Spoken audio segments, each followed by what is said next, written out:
Hi, brothers and sisters. Now, I don't know if things seem normal to you, but to me, they are quite not so normal. Look here. Uh, so, Gen Katumba his ministry has been having problems, especially with the firing of a couple of directors from the Civil Aviation Authority, the Uganda Airlines, the people who are responsible for the airline. Then afterwards, we see an attempted assassination, and from the attempted assassination, things from there on just escalate, which is really interesting. Now, having missed the assassination and being shot in the arm, Gen Katumba was reappointed as the Minister of Works and Transport. Now, we all know that during the assassination, during that scuffle, during those days, Museveni was to appoint his cabinet. And then the cabinet was delayed. Why was it delayed? Number one. For argument's sake, if Katumba Wamala was to be killed, okay, if he's died, thank God that it didn't happen. So if he died, who would have taken his position? Also, did Katumba Wamala bring about a rethinking of the entire cabinet by Museveni? And why? You see, ever since Wamala an attempt was made on his life, Museveni is a wee bit panicky these days. Whenever he's making statements, he's trying to assure so much Katumba Wamala that, look here, we are going to get these bad guys that we are trying to kill you. From Museveni's reaction, I've never seen him so scared as he is these days. Within his own generals, but with the exception of His Excellency Robert Kyagulanyi Ssentamu. But what is interesting is the fact that he is trying to assure Katumba so much that, look, these are the guys that killed your daughter, and we are going to get them, the terrorists and stuff like that.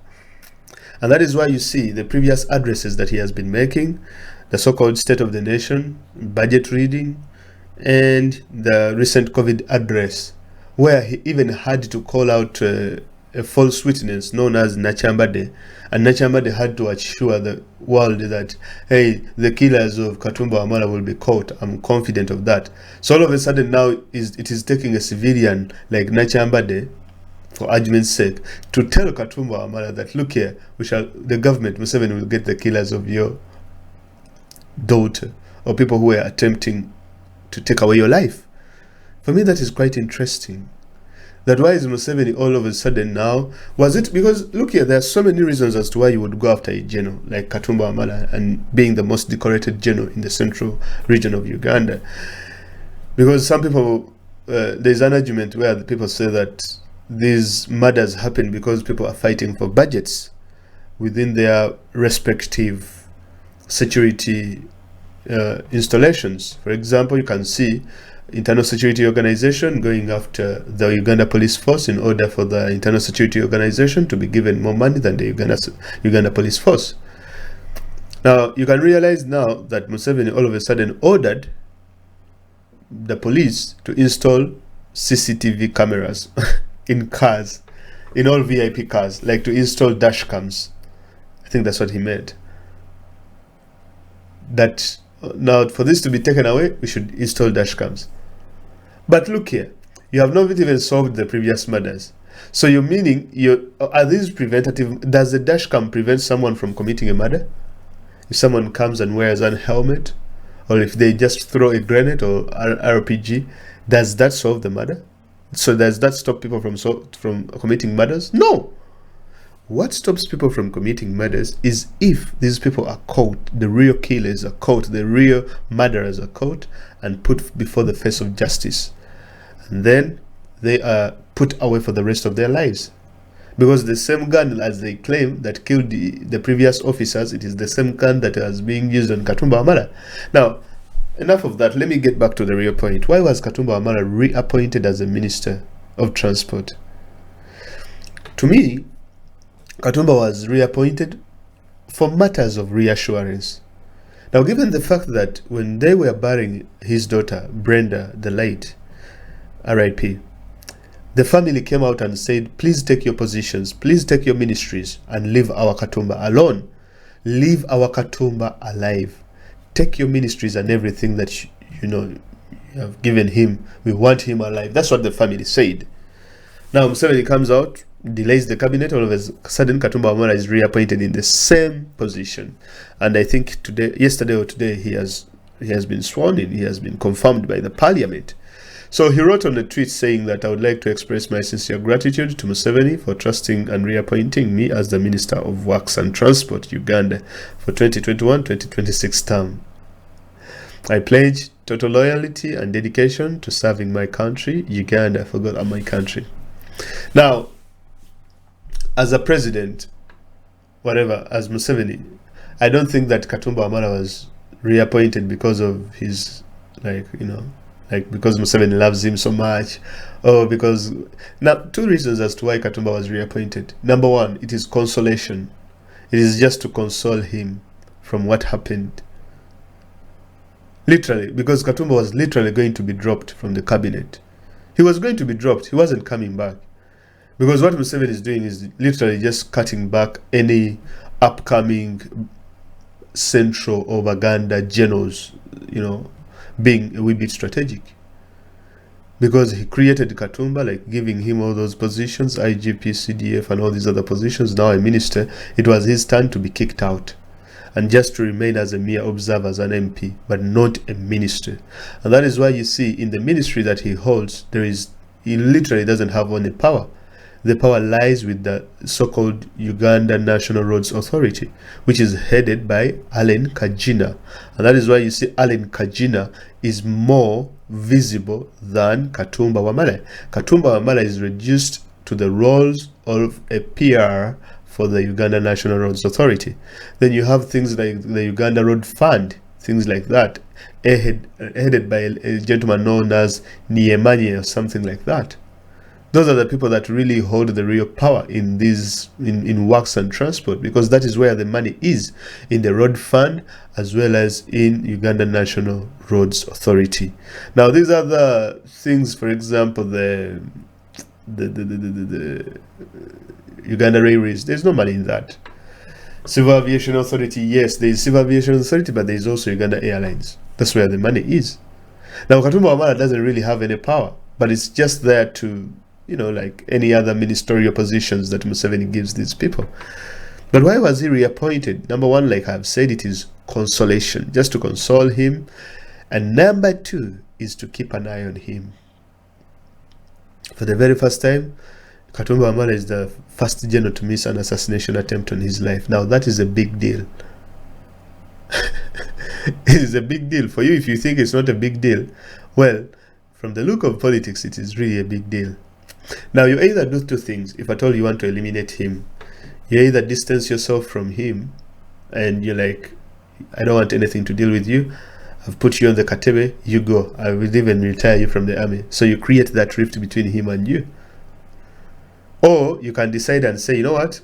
Let me bring him closer here where I can really see what he's doing, and put as many spies as possible in his office and see what he will do next. Will he try to retaliate?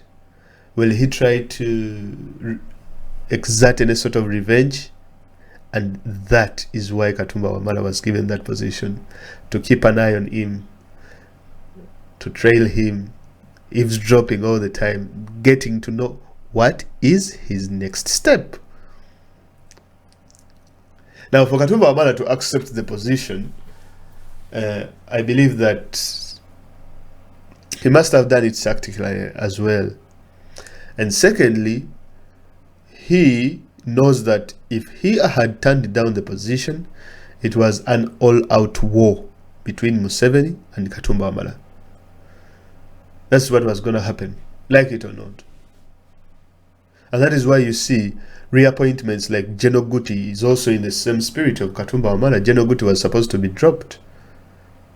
because Gen Oguti has been now in the eyes of the international media holding civilians within the General Court Martial. But because the LDU last year killed Gen Oguti's son, of which Gen Oguti is in the same basket with Katumba Wamala's daughter who was murdered, that's how you see that Katumba Wamala's survivor has impacted Gen Oguti's reappointment as the leader of the General Court Martial. But Museveni is also aware and is like, these guys, I don't think they are gonna settle until they settle the scores with people who killed their children. Now that is why you see the tables are now turning, that the government is saying, no, it's not NUPs that we are throwing fire bombs and killing people around the place. No, it is the internal security organization. The ISO boys are the ones that have been throwing these petrol bombs. But now we are seeing people that are being murdered, NUP candidates that have just been sworn in, and they are being murdered left, right, and center. Who is murdering these people? So, I'll come to that in another episode. But the reappointment of Gen Katumba Wamala, is just for two factors. Because he doesn't have any powers in that ministry, except maybe they just want him to also eat some money and do that kind of stuff, you know the drill, right? And then afterwards he's gonna be either retired until Museveni thinks that he's sure that he is not threat and he is not mentioning anything to deal with revenge, or this time they might try to attempt again, because this is not the last attempt, because surviving such an assassination attempt is a crime itself to the perpetrators. So they will try again. So now, to summarize, is that Katumba Wamala is just being brought closer for monitoring and seeing what he is going to do next. Now, do I think that Katumba Wamala might do something? Well, I'm sure he's not happy with that happening. And I'm sure that he knows that the people who murdered her daughter are not the ADF, not the terrorists as they say. It is the people within the government. It is either within the police or one of those security agencies. I know Katumba is sure of that. Now, how do you go about that? What this shows is that there are so many forces fighting within the government. The government is, whatever Museveni's regime, it is eating itself up. And trust me, while it is eating itself up, we should be very vigilant, we as people who are fighting for freedom, because we are going to be correlateral as well. Because what these forces are going to do is they are going to go after opposition candidates in order to turn their adversaries against, in order to turn the opposition against their adversaries, and vice versa. Right? So, to me, that is how I see it, if I'm to analyze the situation. And the death of this NUP chairman that passed away, it's sending a clear message to every person who went through on the NUP card. You people are now in a very hard target. These people are really coming after you. They have jumped now. The shift has, they have jumped the strain. Now they are coming after NUP. Bare knuckle. That's what it is. So Katumba's reappointment, that is what I can say about it, because it's a very, very interesting reappointment. And most people might not have looked at it maybe in a similar fashion. Because ever since the other attempt was made on his life, so many things are happening at a very, very fast rate. Museveni is always reassuring the Katumba Wamala, oh, this and that, and then blaming him a few times here and there. Why? He's scared. He knows that if Katumba Wamala kind of leaves the NRM, or if he's not happy with what is happening, he won't fall short of being invited by so many people to join him, to join their ranks. He's not one person you can retire and think that he will just be seated there and people will not go after him. So many people who would like him to be on their side, and maybe he's secretly on their side. Anyway, those are just my observations. You also have your own observations. You can just let me know in the comments below. Have a nice one and enjoy the rest of your evening.